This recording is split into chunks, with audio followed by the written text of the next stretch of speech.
Hello বন্ধুরা, আজকে আমি নিয়ে এসেছি লোভনীয় জিনিস, কচুর শাক।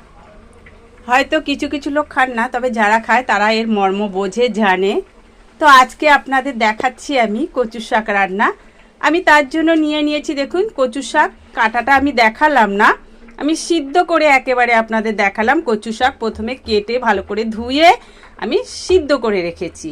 খানিকক্ষণ জল ঝরাতে দিয়েছি, চেপে চেপে জল ঝরিয়ে নিয়েছি। তারপরে রেখেছি ছোলা ভিজিয়ে রেখেছিলাম আগের দিনে। তারপরে রেখেছি চিংড়ি মাছ। তারপরে রেখেছি তেজপাতা, শুকনো লঙ্কা, আর আমি সব মশলা এখান থেকে দেব। এবার আমি কড়াইতে তেল দিলাম। তো আমি প্রথমে বন্ধুরা একটা কথা বলে নিচ্ছি, আমি একটু তাড়াতাড়ি করে বলছি। প্রথমে আমি চিংড়ি মাছটা ভাজবো না, চিংড়ি মাছটা আমি আলাদা করে পরে ভেজে নেব, কারণ কিছু লোক চিংড়ি মাছ খায় না, ওটা আমি পরে ভেজে অ্যাড করব। তো প্রথমে আমি কি নেব, প্রথমে আমি এই শুকনো লঙ্কা আর তেজপাতা এগুলো আমি ফোড়ন দিয়ে দেব। তারপরে দিয়ে দেব একটু আমি রাঁধুনি ফোড়ন। এবার আমি খানিকটা রাঁধুনি ফোড়ন দিয়ে দিলাম। আমি কচু শাকে রাঁধুনি ফোড়নটা এই জন্য দিই, এর ফ্লেভারটা খুব সুন্দর এবং ভালো লাগবে খেতে। তো দেখতে থাকুন। এইবার আমি ছোলাগুলো এতে ভেজে নেব। তো বন্ধুরা, আমার ছোলা ভাজা হয়ে গেছে। এবার আমি কচু শাকটা দিয়ে দিচ্ছি।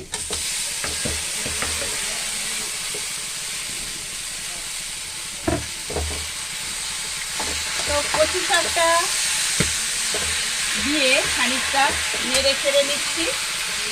তারপরে এতে আমি খানিকটা নুন দিয়ে দিই, যাতে একটু কমে যাবে। 1 চামচ আমি নুন দিয়ে দিলাম। নুন হলুদ মিষ্টি আমি পরপর দিতেই থাকবো, দিলে আস্তে আস্তে এর সাথে মিশতে থাকবে। তো প্রথমে আমি নুন দিয়েছি, এবার আমি হলুদ দিয়ে দিচ্ছি। তারপরে আমি 1 চামচ জিরের গুঁড়ো দিয়ে দিচ্ছি। তারপরে একটু শুকনো লঙ্কা দেবো, যেহেতু আমার শুকনো লঙ্কা ভাজা দেওয়া আছে। এবার শুকনো লঙ্কার গুঁড়ো অল্প একটু দিলাম। তো এবার আমি চিনি দেব। সব কিছু আমি দিয়ে এটা ভালো করে নাড়তে থাকবো। চিনিটা দিয়ে দিলাম। লাস্টে আমি চিংড়ি মাছটা ভেজে নামানো কিছুক্ষণ আগে আমি দিয়ে অ্যাড করে দেবো। তো দেখুন আমার এই কচু শাকটা হচ্ছে। এইবার আস্তে আস্তে এটা কমে যাবে, আরো সুন্দর হবে। এবার আমি এটা ঢাকা দিয়ে দিই, একটু মজে যাক এবং সুন্দরভাবে সিদ্ধ হয়ে যাক। কচু শাক একটু ভালো করে না সিদ্ধ হলে গাল চুলকায়। আমার কিন্তু এটা দেশি কচু, আশা করি গাল চুলকাবে না। আমি কচু অনেক খেয়েছি এই কচু শাক। তো বন্ধুরা, এখন ঢাকা খুলে দেখা যাক আমার কচু শাক কেমন হলো। তো দেখুন না বন্ধুরা, একদম কচুর শাক কমে এসছে, তাই না? দেখুন একদম কচুর শাক কমে গেছে। এবার আমি এতে চিংড়ি মাছ ভেজে এতে অ্যাড করব। তবে কচুর শাক রান্না কোনো ঝামেলা নয়, অনেকে ঝামেলা মনে করে, আমি মনে করি ঝামেলা নয়। কচু শাকটা সিদ্ধ করে মোটামুটি ফোড়ন দিয়ে সবকিছু দিলেই হয়ে যায়। আর যদি পরে চিংড়ি মাছ, তো কথাই নেই, জবাবই নেই। চিংড়ি মাছ দিলে আর কোনো কিছু দেওয়ার প্রয়োজনই হয় না। আদা রসুন কিচ্ছু দিতে হয় না, আমি কিছুই দিলাম না। শুধু ছোলা ভেজে জিরে আর শুকনো লঙ্কা রাঁধুনি ফোড়ন দিয়ে আমি এই কচুর শাকটা করলাম। এইভাবে আপনারাও একদিন করে দেখবেন। যারা একটু ভয় পান, বিশেষ করে তাদের খেতে আর একটু ঢাকা দিয়ে দিলাম। তো বন্ধুরা, আমি প্রথমেই বলেছি আমার এই কচু শাকটা আলাদা করে খানিকটা আমি নিয়ে নিয়েছি, যারা চিংড়ি মাছ দিয়ে খাবে না তাদের জন্য।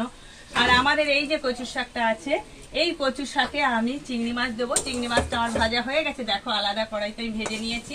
এবার এটার সাথে অ্যাড করলাম, বাস কচু শাকের টেস্ট 2 গুণ 100 গুণ বেড়ে গেল এইবার। তো দেখুন আমি এই আজকে কচু শাকটা কত তাড়াতাড়ি, কত ঝটপট আমি রান্না করে ফেললাম। এইরকম তোমরাও এই কচুর শাক রান্না, ছোলা কচু হোক দেশি কচু হোক, রান্না করে খাবে, খুবই টেস্টি লাগবে, খুবই ভালো লাগবে। দেখো আমার কচু শাকটা প্রায় রেডি হয়ে গেছে। তো বন্ধুরা, আমার কচুর শাক হয়ে গেছে।